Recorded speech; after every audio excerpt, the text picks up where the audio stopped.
വിളിക്കൂ കേട്ടോ, അല്ലേ ഞാൻ വിളിക്കാം. അതും പറഞ്ഞുകൊണ്ട് അവൾ തിരിഞ്ഞോടി. പടിപ്പുരയ്ക്കടുത്തെത്തുമ്പോഴേക്കും കിഷോർ അവളെ തിരിഞ്ഞ് അങ്ങോട്ട് വരുന്നുണ്ടായിരുന്നു. അവളെ കണ്ടതും അവൻ ദേഷ്യത്താൽ ഒന്ന് നിന്നു. നീ എവിടെയായിരുന്നു അഗ്നി? എന്തിനാ നീ പിന്നെയും അവിടേക്ക് പോയത്? അത് ഞാൻ അവിടെ ആനന്ദ് സാറിനെ പോലെ ഒരാളെ കണ്ടുകിച്ചു. സാറെന്താ ഇവിടെ എന്നറിയാൻ അവിടെ പോയെന്ന് നോക്കിയതാ. അന്നേരം അവൾക്ക് അങ്ങനെ പറയാനാണ് തോന്നിയത്. എന്നിട്ട് അറിഞ്ഞോ? അവൻ സ്വരത്തിൽ നേരിയ പുച്ഛം കലർത്തി ചോദിച്ചു. അത് സാറായിരുന്നില്ല, എനിക്ക് തോന്നിയതാ. ഈ മഞ്ഞപ്പിത്തം പിടിച്ചവർക്ക് എല്ലാം മഞ്ഞയായിട്ടാ തോന്നുക എന്ന് കേട്ടിട്ടുണ്ട്. അതുപോലെയായി നിന്റെ അവസ്ഥ. പോലീസ് സ്പിരിറ്റ് തലക്കടിച്ച് അതിനഡിക്റ്റായി നീ. അല്ല, ഞങ്ങൾക്കില്ലാത്ത എന്ത് സ്പിരിറ്റാണ് നിനക്കുള്ളത്? ഞാൻ പറഞ്ഞില്ലേ കിച്ചു, സാറിനെ പോലെ തോന്നി എനിക്ക്. അതിന് ഇത്രമാത്രം പറയേണ്ട കാര്യമൊന്നുമില്ല. അവൾക്ക് കുറേശ്ശെ ദേഷ്യം വന്നു തുടങ്ങി. ഇയാളെ ഞാൻ പേഴ്സണലായിട്ട് ഒന്ന് കാണുന്നുണ്ട്. അയാൾ ഒരുത്തനാണ് നിന്നെ ഇതിലേക്ക് വലിച്ചിഴച്ചത്. അയാളുടെ ഒരു ജയിലും ഗർഭവും. അതും പറഞ്ഞുകൊണ്ട് അവൻ ചവിട്ടിക്കുലുക്കി പുറത്തേക്ക് നടന്നു. പിന്നാലെ കനത്ത ചിന്താഭാരവും പേറി മിത്രയും. ലക്ഷ്മൺ പോറ്റിയുടെ തറവാട്ടിൽ നിന്നും 8-9 കിലോമീറ്റർ ദൂരമുണ്ട് മുല്ലശ്ശേരിക്ക്.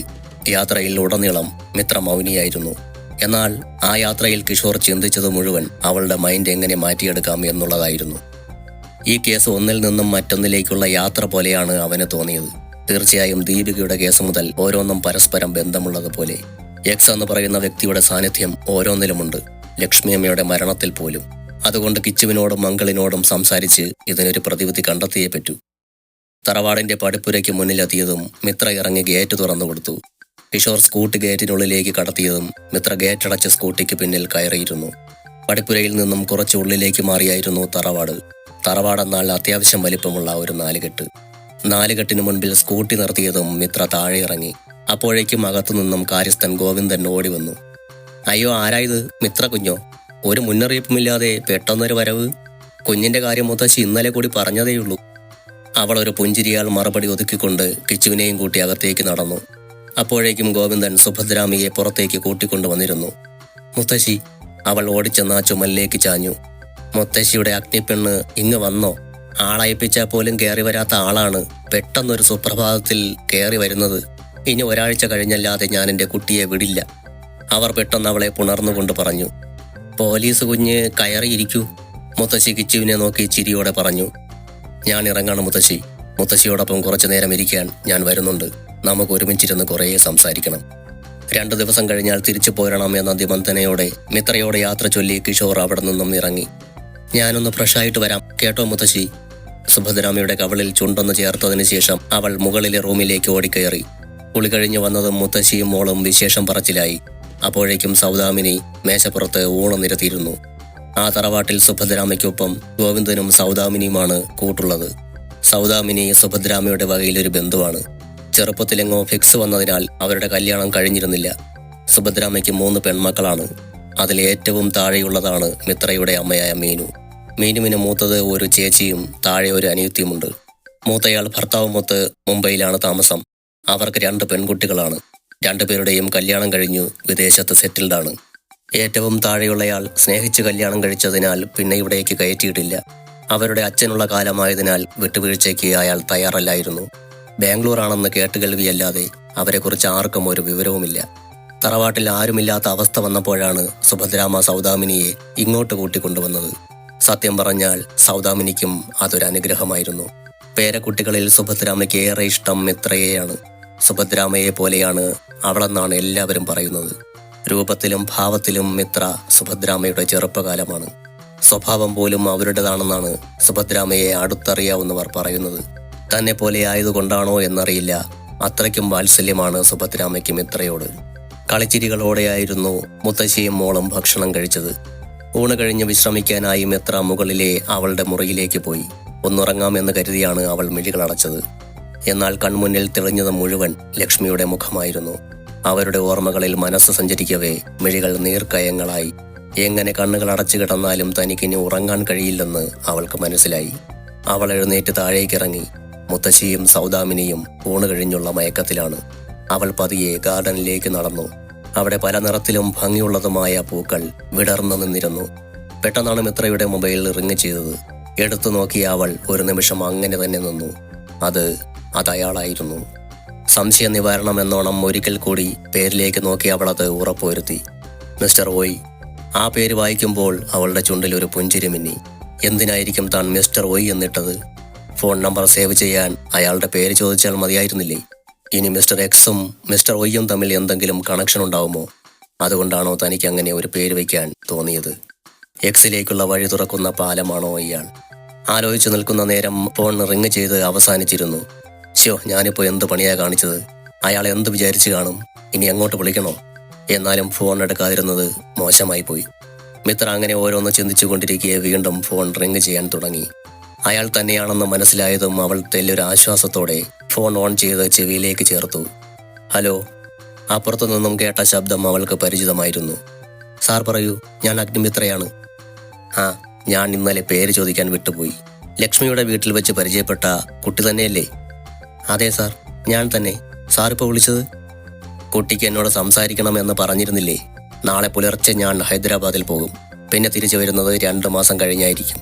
കുട്ടിക്ക് ഇന്ന് സമയമുണ്ടെങ്കിൽ നമുക്ക് മീറ്റ് ചെയ്യാമായിരുന്നു. അത് പറയാൻ വേണ്ടി വിളിച്ചതാ. അതോടെ അവളുടെ മനസ്സൊന്ന് തുടിച്ചു. സാർ സ്ഥലം പറഞ്ഞാൽ മതി, ഞാൻ അവിടെ എത്താം.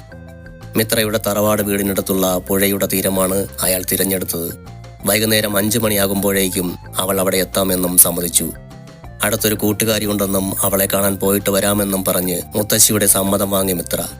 ഗോവിന്ദേട്ടനോട് പറഞ്ഞ് അയാളുടെ സ്കൂട്ടിയിലാണ് അവൾ പുഴയോരത്തേക്ക് യാത്ര തിരിച്ചത്. പറഞ്ഞ സ്ഥലത്ത് തന്നെ അയാൾ കാത്തു നിൽക്കുന്നുണ്ടായിരുന്നു. പുഴയോരത്തെ മണൽപ്പരപ്പിൽ അയാൾക്കരികിൽ ഇരുന്നു മിത്ര. എന്താ കുട്ടിയുടെ പേര്? അനിയേട്ടന്റെ ക്ലാസ്സിലാണോ പഠിക്കുന്നത്?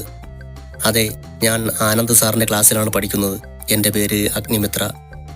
വൗ, മനോഹരമായ പേര്. ആരിട്ട പേരായാലും കൊള്ളാം. തനിക്ക് അറിഞ്ഞിട്ട പേരാണ് അഗ്നിമിത്ര. അത്രയും ഗാംഭീര്യമുള്ള പേര്. വാക്കിലും നോക്കിലും പ്രവൃത്തിയിലും തീക്കനലിന്റെ ശോഭ തെളിഞ്ഞു കത്തുന്നു. അയാൾ പറഞ്ഞത് കേട്ട് അവളുടെ പുരുകം ചോദ്യചിഹ്നം പോലെ വളഞ്ഞെങ്കിലും അവളത് ഒരു പുഞ്ചിരിയിൽ ഒതുക്കി. അച്ഛൻ ഇഷ്ടപ്പെട്ട പേരാണ് അഗ്നിമിത്ര. പെണ്ണാണെങ്കിലും ആണിന്റെ കരുത്തോടെ തന്നെ വളരണം എന്നത് അച്ഛന് നിർബന്ധമായിരുന്നു. സാധാരണ പെൺകുട്ടികൾക്ക് നൃത്തവും ആൺകുട്ടികൾക്ക് ആയോധന കലകളുമാണ് രക്ഷിതാക്കൾ നൽകി വരാറ്. എന്നാൽ എന്റെ കാര്യത്തിൽ നേരെ തിരിച്ചായിരുന്നു.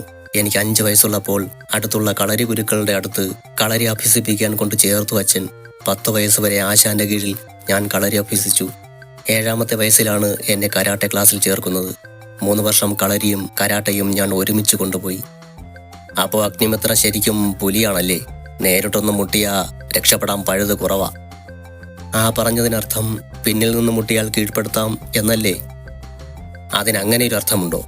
അതും പറഞ്ഞുകൊണ്ട് അയാൾ ഒന്ന് പൊട്ടിച്ചിരിച്ചു. താങ്കളുടെ പേരെന്താ? ഇന്നലെ അത്ര നേരം സംസാരിച്ചിട്ടും ഞാൻ പേര് ചോദിക്കാൻ വിട്ടുപോയി. താൻ എൻ്റെ പേര് സേവ് ചെയ്യുന്ന കണ്ടല്ലോ. എന്ത് പേരായിരിക്കും എഴുതിയത്? അയാൾ ഒരു പുഞ്ചിരിയോടെ ചോദിച്ചു. അന്നേരം പേര് ചോദിക്കാൻ ടൈമില്ലായിരുന്നു. അതുകൊണ്ട് പേരിൻ്റെ സ്ഥാനത്ത് ഒയ് എന്ന് ടൈപ്പ് ചെയ്തു. ആഹാ, ഒയ് നല്ല പേരാണല്ലോ. എന്നാ പിന്നെ ആ പേരിനെ മാറ്റണ്ട. അതങ്ങനെ കിടക്കട്ടെ. അല്ലെങ്കിൽ തന്നെ ഒരു പേരിൽ എന്തിരിക്കുന്നു? നമ്മളെ വിളിച്ചാൽ വിളി കേൾക്കാൻ ഒരു പേര്. അഗ്നിമിത്രയ്ക്ക് എൻ്റെ പേര് അറിയണമെങ്കിൽ പറയാൻ കേട്ടോ. ഈ ഒയ് എന്ന പേരിലും ഒരു സുഖമുണ്ട്. അതാ ഞാൻ അങ്ങനെ പറഞ്ഞത്. അയാൾ ഒരു പുഞ്ചിരിയോടെ അത് പറയുമ്പോൾ അവളുടെ ചുണ്ടിലും ഒരു പുഞ്ചിരി വിടർന്നു. എങ്കിൽ പിന്നെ ഞാൻ ഒയ് എന്ന് തന്നെ വിളിച്ചോളാം. എനിക്ക് പേരറിയണമെന്നില്ല. ഞാൻ ചുമ്മാ പറഞ്ഞതാണ് അഗ്നിമിത്ര. എൻ്റെ പേര് സായ് സാരംഗ്. അടുപ്പമുള്ളവർ സായി എന്ന് വിളിക്കും. വീട്ടിൽ അച്ഛനും അമ്മയും സച്ചു എന്നും വിളിക്കും. അഗ്നിമിത്രയ്ക്ക് എന്നെ ഇഷ്ടമുള്ള പേര് വിളിക്കാം. സായ് സാരംഗ്, നല്ല പേര്. സായ് എന്ന് തുടങ്ങുന്നതും അവസാനിക്കുന്നതുമായ പേരുകൾ ഒത്തിരി കേട്ടിട്ടുണ്ട്. അതുപോലെ സാരംഗ് എന്ന പേരും കേട്ടിരിക്കുന്നു. സായ് സാരംഗ് എന്ന പേര് ഞാൻ ആദ്യമായി കേൾക്കുകയാണ്. ഇപ്പോൾ കേട്ടല്ലോ, അത് തന്നെ ആശ്വാസം. അയാൾ പുഞ്ചിരിച്ചു. ആ പുഞ്ചിരിക്കും ഒരു മനോഹാരിതയുണ്ടെന്ന് മിത്രയ്ക്ക് തോന്നി. ഇനി പറയൂ, എന്തൊക്കെയാണ് എന്നിൽ നിന്നും അഗ്നിമിത്ര അറിയാൻ ആഗ്രഹിക്കുന്നത്? ചോദിക്കാൻ ഒരുപാടുണ്ട്. ഒക്കെയും മനസ്സിന്റെ തോന്നലുകളാണ്, സംശയങ്ങളാണ്. എല്ലാം ശരിയാകണമെന്നില്ല. എന്നാലും ആനന്ദ് സാറിന്റെ ബന്ധുവാകുമ്പോൾ അദ്ദേഹത്തെക്കുറിച്ച് കുറച്ചൊക്കെ അറിയാമല്ലോ. തീർച്ചയായും. ഞങ്ങൾ കുഞ്ഞുനാൾ മുതൽ ഒരുമിച്ചാണ്. 4 വയസ്സിന്റെ വ്യത്യാസമേ ഞാനും ഏട്ടനും തമ്മിലുള്ളൂ. കളിച്ചതും വളർന്നതുമെല്ലാം ഞാൻ ഏട്ടന്റെ കൂടെ തറവാട്ടിലായിരുന്നു. പിന്നീട് എപ്പോഴോ ഞങ്ങളുടെ വഴികൾ പിരിഞ്ഞുപോയി. ഏട്ടനിലെ ശരികൾ എനിക്ക് തെറ്റായി തോന്നിയതുകൊണ്ടാകാം. അത് പറയുമ്പോൾ അയാളുടെ മിഴികൾ പുഴയ്ക്കക്കരേക്ക് നീണ്ടുപോയി. ആനന്ദ് സാർ എന്താണ് ഇതുവരെയും കല്യാണം കഴിക്കാതിരുന്നത്? അവൾ തന്റെ ഉള്ളിലെ സംശയത്തിന്റെ ആദ്യത്തെ തിരി കത്തിച്ചു. ചോദ്യങ്ങൾക്കുള്ള ഉത്തരങ്ങൾ പറയുന്നതിന് മുമ്പ് എനിക്കൊരു ഉറപ്പ് കിട്ടണം. ഞാൻ മൂലം ഏട്ടന് ഒരു ദോഷവും ഉണ്ടാവാൻ പാടില്ല. അങ്ങനെ ഒരു ഉറപ്പ് കിട്ടിയാലേ എനിക്ക് അഗ്നിമിത്രയുടെ ചോദ്യങ്ങൾക്കുള്ള മറുപടി തരാൻ കഴിയൂ. വരും കാര്യങ്ങളൊന്നും അവളുടെ മനസ്സിലേക്ക് ആ നിമിഷം കടന്നു വന്നില്ല. ആനന്ദ ഗംഗാധരനെ കുറിച്ചുള്ള രഹസ്യങ്ങൾ അറിയണം, അതുമാത്രമായിരുന്നു ലക്ഷ്യം. അവൾ അയാളുടെ ഉള്ളം കൈയിലേക്ക് തൻ്റെ കൈകൾ ചേർത്ത് വെച്ചു. എന്നോട് പറഞ്ഞു തന്നത് മൂലം ആർക്കും ഒരു ദ്രോഹവും ഞാനായി ഉണ്ടാക്കില്ല, ഉറപ്പ്. ആ ഉറപ്പിന് അത്ര ബലം പോരെന്ന് ആ നിമിഷം അവളുടെ മനസ്സ് പറയുന്നുണ്ടായിരുന്നു. ഓക്കെ, അനിയേട്ടൻ എന്താണ് ഇതുവരെ കല്യാണം കഴിക്കാത്തത് എന്നല്ലേ അഗ്നിമിത്രയ്ക്ക് ആദ്യമായി അറിയേണ്ടത്. അതെ, അനിയേട്ടൻ കല്യാണം കഴിച്ചിട്ടില്ല എന്ന് ആരാ പറഞ്ഞത്? സത്യം പറഞ്ഞാൽ അനിയേട്ടൻ്റെ ഭാര്യയാണ് ലച്ചു. ആനന്ദ് സാറിൻ്റെ ഭാര്യയാണ് ലച്ചു അമ്മയെന്നോ? അപ്പോൾ ലക്ഷ്മൺ പോറ്റിയോ? അദ്ദേഹത്തിൻ്റെ ഭാര്യയല്ലേ ലച്ചു അമ്മ? അദ്ദേഹത്തിൻ്റെ വീട്ടുവളപ്പിലല്ലേ അവരുടെ ചിതയൊരുക്കിയത്? അവർ തമ്മിൽ ബന്ധമില്ലെങ്കിൽ പിന്നെന്തിനാണ് അയാളുടെ വീട്ടുവളപ്പിൽ സംസ്കരിച്ചത്? സായിയുടെ ഒറ്റ മറുപടിക്ക് അഗ്നിമിത്രയുടെ ഉള്ളിൽ നിന്നും 1000 ചോദ്യങ്ങൾ ഉയർന്നു.